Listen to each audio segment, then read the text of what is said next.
This is the legend of St. George and the Dragon, a very famous myth from England.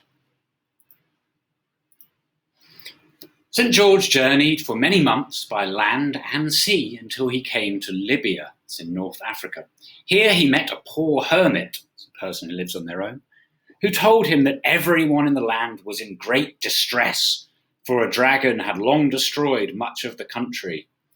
"Every day," said the old man, "he demands the sacrifice of a beautiful maiden, and now all the young girls have been killed. The king's daughter alone remains, and unless we can find a knight who can slay the dragon, she will be sacrificed," that means killed, "tomorrow.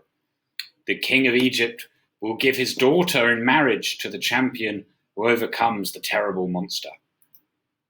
When St. George heard this story, he was determined to save the princess, so he rested that night in the hermit's hut. At daybreak, he set out to the valley where the dragon lived. When he drew near, he saw a little group of women headed by a beautiful girl dressed in pure Arabian silk. The Princess Sabra was being led by her servants to the place of death.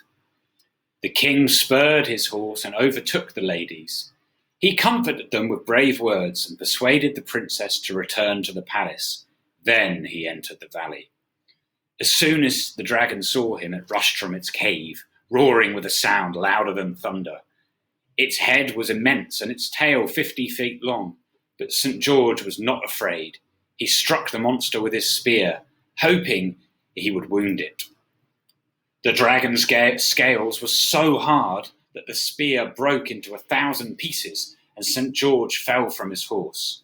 Fortunately, he rolled under an enchanted orange tree, against which poison could not prevail, so that the venomous dragon was unable to hurt him.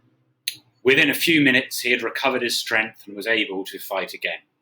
He attacked the beast with his sword, but the dragon poured poison on him and his armor split in two. Once more he refreshed himself from the orange tree, and then, with his sword in his hand, he rushed at the dragon and pierced it under the wing, where there were no scales, so that it fell dead at his feet.